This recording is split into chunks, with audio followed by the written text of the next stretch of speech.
7 միլիոն դրամը եթե մենք բաժանենք 12 ամսվա, դա կազմում է մոտ 574,000 դրամ։ Միայն այդ մեկ պարգևավճարը։ Ես չեմ ասում տարեկան կտրվածքով պարբերաբար պարգևավճար ստանալը,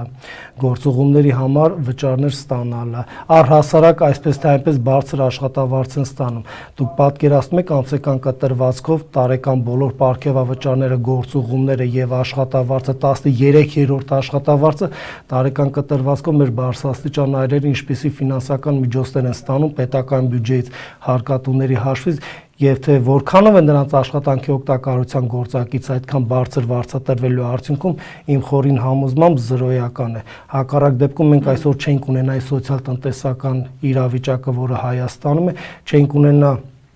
պաշտոնական տվյալներով 21% աղքատություն, 12% գործազրկություն, բայց իրականում անհամեմատելի աղքատության չափորոշիչները նկարագրել, ինձ թվում է 40 եւ ավելի տոկոս է, եւ եթե առհասարակ վերցնենք անձը, որ աշխատում է, իր աշխատավարձով մի կերպ կարողանում իր ընտանիքի գոյությունը պահպանել, նա արդեն իսկ համարվում է աղքատ։ Պարգևավճար դա ընդունված բան է, նորմալ է, այս խնդիրը նրանում է, թե այդ պարգևավճարը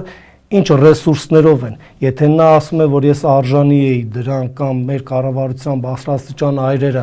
որ 7 միլիոն դրամ շուրջ 6-7 միլիոն դրամ նախարարներն են ստացել, 3 միլիոն դրամ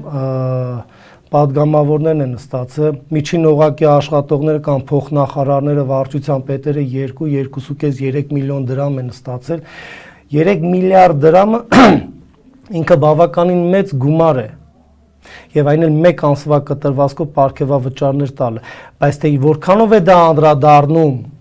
այն բարոյահոգեբանական մթնոլորտը, որ Հայաստանի Հանրապետությունում տիրում է։ Եթե մենք ունենք այնպիսի կառավարություն, որը գտնում է, որ նա արժանի է բարձր պարգևավճարների, եւ զարմանալին այն է, եթե դուք արժանի եք պարգևավճարների, դուք արժանի եք բարձր աշխատավարձ ստանալու, ապա ինչու են այս վերջի, աղմուկ հանած պարգևավճարը հույժ գաղտնի, փաստաթղթավորված պահվել, այլ ոչ թե հրապարակում, հրապարակայնորեն ներկայացվել։ Հետևաբար հարց է առաջանում, նշանակում է, որ տվյալ անձին պարզապես պետական բյուջեից գումար են գողացել եւ բաժանել են իրենց մեջ եւ անունը դրել են պարգևավճար։ Այն որ կհայտարարագրեն, բարձրաստիճան պաշտոնյաները ըստ օրենքի պահանջի, թե որքան տարեկան եկամուտ են ունեցել, դա այլ բան է, բայց երբ որ դու գաղտնի պարգևավճար է ստանում, եկեք չմոռանանք, որ նման պրակտիկ մի երևույթ տեղի ունեցավ նաև 18 թվականին,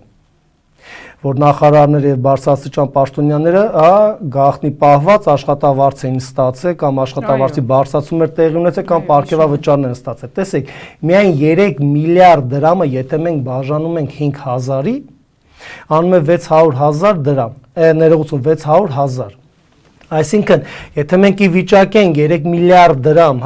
պարգևավճար տալ, հետևաբար մենք միգուցե ի վիճակի կլինենք այդ 3 միլիարդ դրամը պարզապես յուրաքանչյուր թոշակառուի, նպաստառուի հաշվի համարի վրա 5000-ական դրամներով նստացնենք,